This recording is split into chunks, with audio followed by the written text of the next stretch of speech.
When it comes to iconic guitar players in the indie world, Johnny Marr is usually listed in the top 10. And for good reason. His amazing guitar playing with the Smiths, Modest Mouse, the Cribs, and even his solo albums. In 1984, a young Johnny Marr released one of the most iconic indie and alternative albums of all time with the Smiths, featuring classic songs like Hand in Glove, What Difference Does It Make?, and of course, This Charming Man.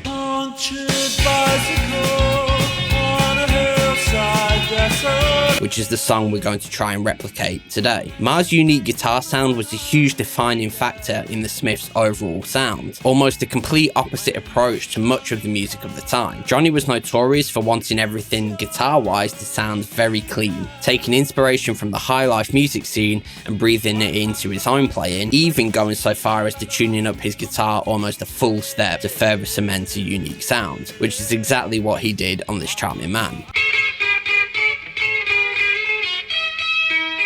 With Mike Joyce on drums and Andy Rourke on bass, they provided the perfect canvas for Johnny to paint his picture on.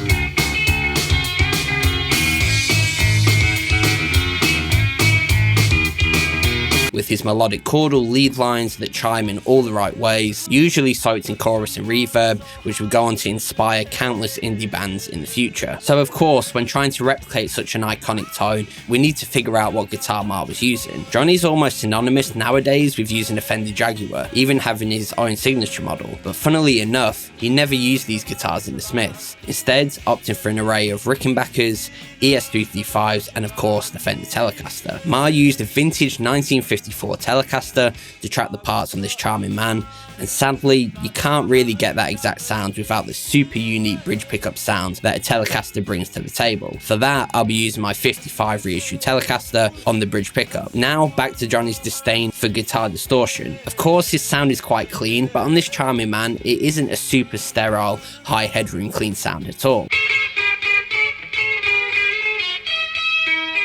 Mainly because he decided to use a Fender Tweed Deluxe amplifier, which has a rich mid-range and notoriously low headroom. Combining that with the hot output of a bridge pickup in a Telecaster, in reality, it gives us a semi-clean sound with a tiny bit of breakup. For this, I decided to use the 55 Woodrow plugin from Universal Audio, which gets me as close to the real amp without owning a vintage Tweed amp. So the two main components are nailed, the last missing pieces are effects. Johnny is well known for using Boss chorus pedals, more specifically the CE1 and the CE2, and for me, the closest I've got to this sound is using a CE1 style chorus pedal.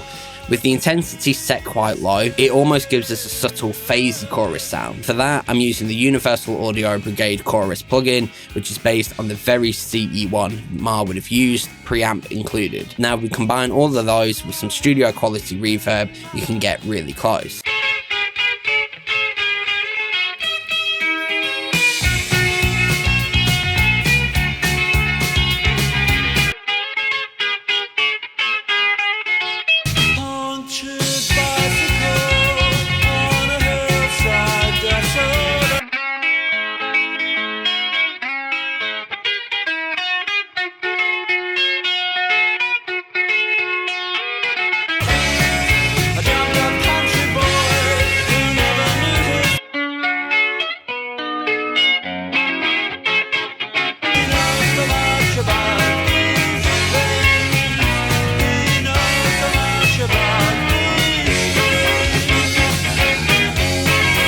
So there we have it, a deep dive on how to recreate Johnny Marr's iconic guitar sound on This Charming Man, combining the classic Fender Telecaster bridge pickup with a Tweed Deluxe amplifier, some subtle chorus and reverb tones, gives you a taste of exactly how he got this iconic sound on the original recording. If you'd like to check out the gear and plugins I used in this video, there'll be links down in the description. Drop me a comment, a like, and subscribe if you liked the video, and I'll see you next time.